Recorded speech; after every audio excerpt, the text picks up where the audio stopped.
மிதுன ராசிக்கு வர குரு பயிற்சி ஃபர்ஸ்ட் கிளாஸா இருக்கும். குரு உங்களுக்கு சகாயத்தை கொடுப்பார். குருவால் ராஜயோகம். ஃபர்ஸ்ட் ஆஃப் கொஞ்சம் தொய்வா இருந்தாலும் செகண்ட் ஆஃப் ஃபர்ஸ்ட் கிளாஸா இருக்கும். கல்யாணம் பண்ணதுக்கு பிறகு ரொம்ப அருமையா இருக்கும். மிதுன ராசிக்காரர்களுக்கு ஏதாவது ஒரு லோன் கட்டிக்கிட்டே இருக்கணும், ஏதாவது ஒரு டியூ வாங்கிக்கிட்டே இருக்கணும். ஒண்ணுமே பண்ண முடியாது. ஆனா கடவுள் ஏதோ ஒரு விதத்துல உங்களுக்கு ஹெல்ப் பண்ணுவாரு. நம்ம மனசுல நம்ம எண்ணத்துல எதை முதல்ல நம்ம நினைக்கிறோமோ அது நடக்கிற நேரம் அப்படிங்கிறது தான் கால தத்துவம். ரெட்ரோ ஆன்மீகம் நேயர்கள் அனைவருக்கும் ஆனந்தமான ஒரு உங்களை சந்திப்பதிலே பெரும் மகிழ்ச்சி. வாழ்த்துக்கள். நல்லதே நடக்கும். நல்லதே நடக்கும் அப்படின்னு சொல்லும் பொழுதே இதுவரைக்கும் நல்லது நடக்காம இருந்தா கூட நல்லது நடக்க ஆரம்பிச்சிடும். அப்போ இன்னிலேருந்து என்ன பண்ணணும்? நல்லதே நடக்கும் அப்படிங்கிறத அடிக்கடி சொல்லணும். இந்த பதிவில் நம்ம பார்க்க போகிறது 3 விஷயங்களை பற்றி பார்க்க போகிறோம். அது என்ன 3 விஷயம்? இந்த 3 விஷயம் தெரிஞ்சதுன்னா நம்மளுடைய சரித்திரம் மாறும்.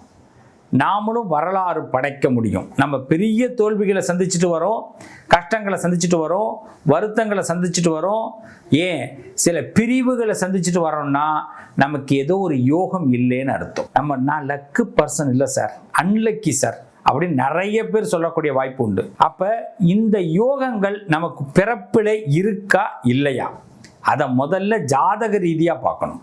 ஒரு கட்டத்தை எடுத்தோம்னா தெரிஞ்சிடும் இந்த கட்டத்தில் பிறப்புல யோகம் இருக்கா இல்லையா. அதுவும் சாதாரண யோகம் இல்லை, ராஜயோகம் இருக்கா. இன்னைக்கு கடன்காரனாக தான் நம்ம இருக்கிறோம். யாருக்கு பயந்து இருக்கிறோமோ இல்லையோ 15ஆம் தேதிக்குள்ள, அதுவும் பார்த்தீங்கன்னா சில பேருக்கு 1லேருந்து 5ஆம் தேதிக்குள்ள டியூ கட்ட வேண்டிய கட்டாயம் இருக்கும். டியூ கட்டாம அதுக்கு பயப்படாதவங்க யாருமே கிடையாது. அப்ப 2வது யோகம் நமக்கு நிரந்தரமா இருக்கணும்னா கடன் வாங்கிறது தப்பே இல்லை, கடன் அடைக்க முடியுமா, அந்த கடன் அடைக்க ஒரு யோகம் இருக்கணும். இது 2வது. 3வது இதையெல்லாம் அனுபவிக்கிறதுக்கு நமக்கு ஆயுள் இருக்கணும். அப்ப ராஜயோகத்துல மிக யோகம் என்ன? வியாதி இல்லாத வாழ்க்கை வேணும். ஆக இந்த 3 யோகங்களை பத்தி தான் இன்னைக்கு உங்கள்கிட்ட நான் பேச வந்திருக்கிறேன். ஒவ்வொரு ராசிக்காரர்களுக்கும் நிச்சயம் ராஜயோகம் கிடைக்கக்கூடிய நேரம். இந்த யோகத்தை மிஸ் பண்ணாதீங்க. ரெட்ரோ ஆன்மீக நேயர்கள் அனைவருக்கும் ராஜயோகம் கிடைக்கும் நேரம் ஆரம்பம். நல்லதே நடக்கும். வாங்க ஒவ்வொரு ராசிக்குள்ள போவோம். கொடுக்க கொடுக்க குறையாத செல்வம் என்னன்னா கல்வி செல்வம். நிறைய கல்வி ஆராய்ச்சியாளர்கள், நிறைய முற்போக்கு சிந்தனவாதிகள் முடியாது அப்படின்னு நினைக்காம எப்படியாவது முயற்சி பண்ணி முடிச்சிடுவோங்கிற தன்னம்பிக்கையாளர்கள் பிறந்த ராசி மிதுன ராசி. தன்னம்பிக்கையுடைய நட்சத்திர ராசிகள். அதனால மிதுன ராசிக்காரங்கள் அவ்வளோ ஸ்பாட்ல எதுவும் பண்ணவே முடியாது. நீங்க ஏதாவது ஒரு தப்பே பண்ணிட்டாலும் அந்த தப்பை வச்சு உங்களை யாராவது மாட்டி விட நினைச்சாலும் உங்கள்கிட்ட மட்டும் அந்த பாட்ஷா பலிக்காது. நீங்க தப்பு பண்ணின மனசு என்ன சொல்லும்? நீ தப்பு பண்ணியிருக்கிறப்பா, நீ பண்ணது தப்பு அப்படின்னு சொல்லும். அப்படியா? உடனே மாத்திக்கிறேன். என்னுடைய சமூகத்திற்காக, என்னுடைய நலனுக்காக நான் தப்புங்கிறது தெரியாம பண்றது, தெரிஞ்சு பண்றது இல்லை. சில பேர் பக்கத்தில் இருக்கிறவன் அடுத்த இருக்கிறவன நமக்கு என்ன பண்ணுவான்னா ஏதாவது ஏற்றி விடுவான், அதில் ஒரு தப்பு பண்ணிடுவோம், உடனே நாம மட்டும் காரணம்னு உலகம் சொல்லும். கிடையவே கிடையாது. தப்பு பண்ணுறதுக்கு நாம மட்டும் காரணம் இல்லை. நம்மளோட பக்கத்தில் இருக்கிறவங்க, அருகில் தெரிஞ்சவங்க, அறிஞ்சவங்க தான் இதுக்கு ரொம்ப தூபம் போட்டிருப்பாங்க. அப்போ தப்புன்னு ஒன்று தெரிஞ்ச பிறகு உடனடியாக மாற்றிக்கக்கூடிய குணம் இருக்கு பாருங்க, அது இந்த மிதுன ராசிக்கு மட்டும்தான். அதனால தான் மிதுன ராசிக்காரர்கள் சரிக்கு கீழே விழுந்துருவாங்க. அவங்க அவ்வளோதான் அப்படின்னு அது எதிராளிகள்லாம் நினச்சிருப்பாங்க. அங்கே திடீர்னு ஒரு மிராக்கலாக மிதுன ராசி எழுந்து நிற்கும். அப்படிப்பட்ட ராஜயோகம் மிதுனத்திற்கு உண்டு. வெட்ட வெட்ட சாயாம துளிரக்கூடிய ராசி. எப்பேற்பட்ட வில்லங்கத்தையும் எதிர்கொள்ளக்கூடிய ராசி. சட்ட சிக்கல்கள் எல்லாம் சும்மா அசால்ட்டா சந்திக்கக்கூடிய ராசி. பெரிய மனுஷங்களை எல்லாம் கிட்டக்க கைக்குள்ள கொண்டு வந்து வச்சுக்க முடியும். இப்படிப்பட்ட இந்த மிதுன ராசிக்கு இந்த ராஜயோகம் அப்படிங்கிறது எப்படின்னா, உங்க ராசியில புதன் பகவான் இருக்கணும். உங்க ராசிக்கு அதிபதியான புதன் உச்சம் பெற்றோ ஆட்சி பெற்றோ இருந்தா ராஜயோகம். அதே மாதிரி சந்திரன் உங்களுக்கு இந்த உச்சம் பெறக்கூடிய அதாவது இந்த சந்திரனுடைய பலம் சொல்லுவாங்க. அந்த சந்திரன் உங்களுக்கு பலம் பெறணும். உங்கள் ராசியில் இருக்கக்கூடிய சந்திரனுடைய பலம், அவர் பலம் பெறும் பொழுது யோகம் கிடைக்கும். எப்பெல்லாம் சந்திரன் உச்சம் பெற்ற ராசியை தொடுகிறாரோ, ஆட்சி பெற்ற ராசியை தொடுகிறாரோ, ஓப்பனாக சொல்லப்போனால் இன்னைக்கு புனர்பூச நட்சத்திரத்தில் கடக ராசியில் சந்திரன் இருக்கார் அப்படின்னா உங்களுக்கு 2வது வீடு உங்கள் ராசிக்கு. அதே மாதிரி ரிஷப ராசியில் சந்திரன் இருக்காருன்னா உங்களுக்கு 12வது வீடு. இப்போ என்னன்னா குடும்ப ரீதி 2வது வீட்டுக்கு சந்திரன் போகும்போது குடும்ப ரீதியான சந்தோஷங்களுக்காக செலவு பண்ணுவீங்க, குடும்ப சந்தோஷங்கள் அதிகரிக்கும். 12வது இடத்துல சந்திரன் உங்களுக்கு வரும்பொழுது என்ன ஆகும்னா நீங்கள் ஆசைப்பட்ட விஷயத்தை இறங்கி சக்ஸஸ் பண்ணுவீங்க. ஸோ இப்போ சந்திரன் அனுகூலம் பண்ணுவார். அதே மாதிரி புதன் அனுகூலம் பண்ணுவார். இந்த ராஜயோகத்திற்கு மிக முக்கிய காரணியாக இருப்பது புத பகவானும் சந்திர பகவானும் இந்த மிதுன ராசிக்காரர்களுக்கு. அதுக்கு அடுத்தது 10வது வீடு குரு பகவான், தொழில் ஸ்தானம் சொல்லுவாங்க. இந்த தொழில் ஸ்தானத்தை வச்சு தான் ராஜயோகத்தை கணக்கிட முடியும்.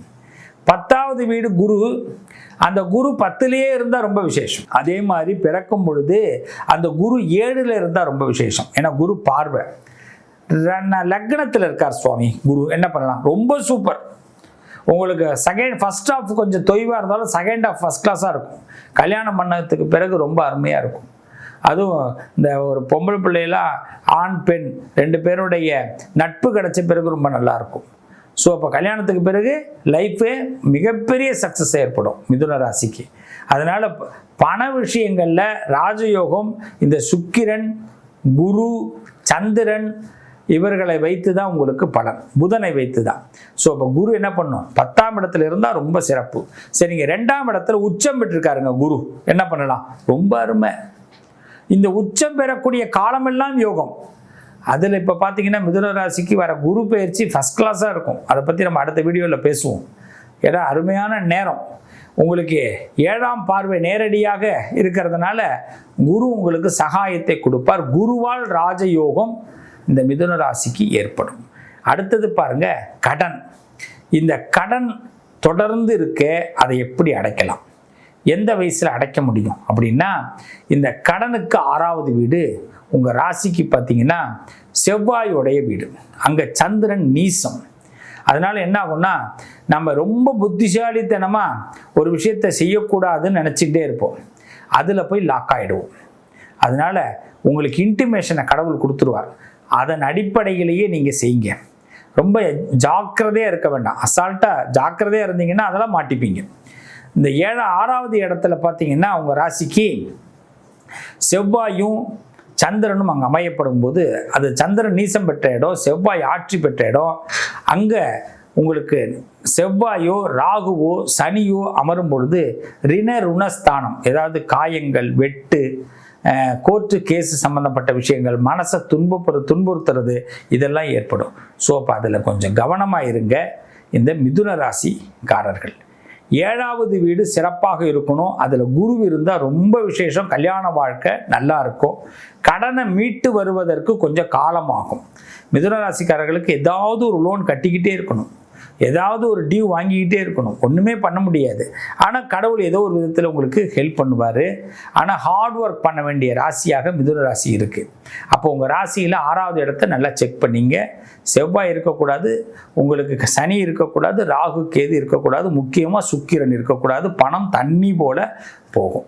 அதுக்கு அடுத்தது பார்த்தீங்கன்னா வியாதி, ஆரோக்கியமாக இருக்கிறதுக்கு என்ன பண்ணலான்னா, உங்கள் ராசியில் உங்கள் லக்னத்தில் சனி இல்லாமல் பார்த்துக்கணும். இருந்தார்னா ஆரோக்கியத்தில் ரொம்ப கவனம் தேவை.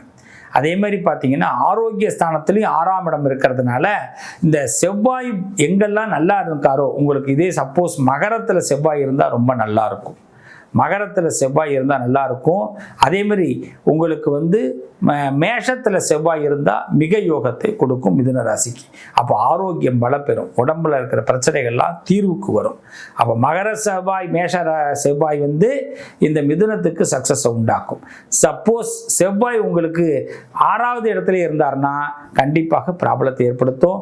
அதேமாதிரி ராகு பகவான் 6ல் இருந்தால் வெட்டுக்காயங்கள், தழும்புகள்லாம் ஏற்பட வாய்ப்பு இருக்குது.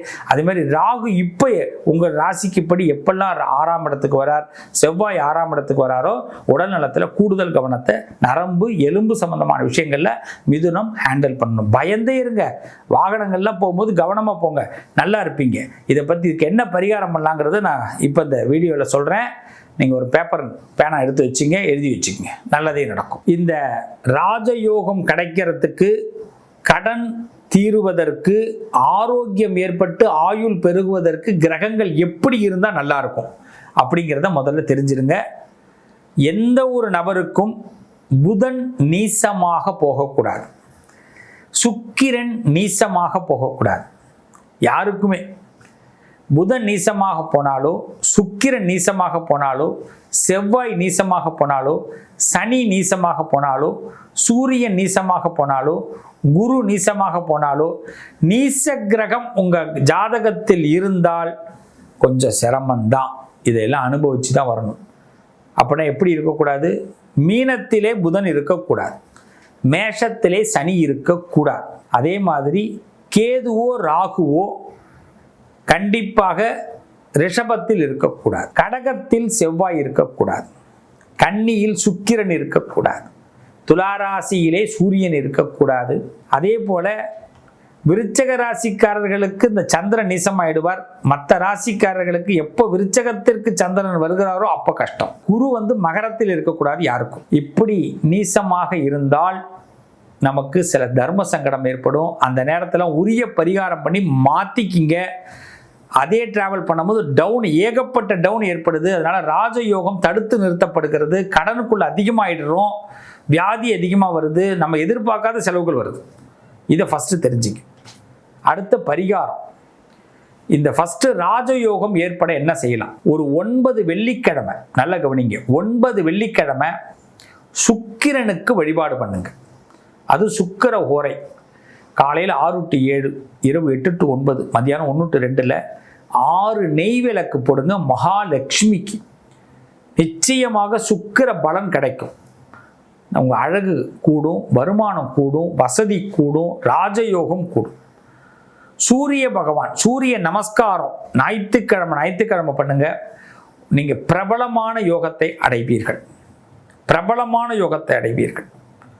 புத்திசாலித்தனம் அதிகமாக கிடைக்க நீங்கள் மகாவிஷ்ணு, உங்கள் வீட்டில் விஷ்ணு சகஸ்ரநாமம் டெய்லி பாராயணம் பண்ணுங்க. அடுத்தது கடன், கால பைரவரை வழிபாடு பண்ணுங்க. ஒவ்வொரு செவ்வாய்க்கிழமையும் பைரவருக்கு நெய் தீபம் 2 போட்டு தயிர் சாதம் நிவேதியம் பண்ணி பைரவர் வழிபாடு பண்ணுங்க. அந்த தயிர் சாதத்தை 4 பேர் கொடுங்க. தேய்பிறை அஷ்டமியில் மிளகு தீபம்னு சொல்லுவாங்க. 13 மிளகு வச்சு ஒரு சகப்பு துணி, காடா துணியில் கட்டி நெய் விளக்கு போடுங்க. ஒரு ஆளுக்கு ஒரு தீபம். உங்கள் வீட்டில் 5 பேர் இருந்தால் 5 தீபம். கடன் அடையும். பிரத்யங்கரா தேவின்னு சொல்லுவாங்க. செவ்வாய்க்கிழமையில் பிரத்யங்கரா தேவியை போய் வழிபாடு பண்ணுங்க, கடன் அடையும். ஆரோக்கியம் அதிகமாகிறதுக்கும், வியாதி இல்லாமல் இருக்கிறதுக்கும், ஆயுள் கூடுவதற்கும் மிருத்யுஞ்சய ஜபம் பண்ணுங்க. வாய்ப்பு கிடைச்சா திருக்கடவூர் அபிராமி அமிர்தகடேஸ்வரர் ஆலயத்திற்கு திங்கட்கிழமையில சோமவாரத்தில் சென்று வழிபாடு பண்ணுங்க, நல்லது நடக்கும். அபிராமியை வழிபாடு செஞ்சுட்டு வைத்தீஸ்வரன் கோயில்னு சொல்லுவாங்க, அங்கே வைத்தியரோகநாதர் இருப்பார், அவரையும் சேவிச்சுட்டு வாங்க. நிச்சயமாக கடன் விலகும். இதை மட்டும் செஞ்சு பாருங்க. ரெட்ரோ ஆன்மீக நேயர்கள் அனைவருக்கும் ராஜயோகம் ஏற்படும், கடன் அடையும். நிச்சயமாக வியாதி இல்லாமல் இருப்பீங்க, கண்டிப்பாக ஆயுள் பலத்தோடு இருப்பீங்க, நிச்சயமாக கோடீஸ்வரர்கள் ஆவீங்க. வாழ்த்துக்கள், நல்லதே நடக்கும்.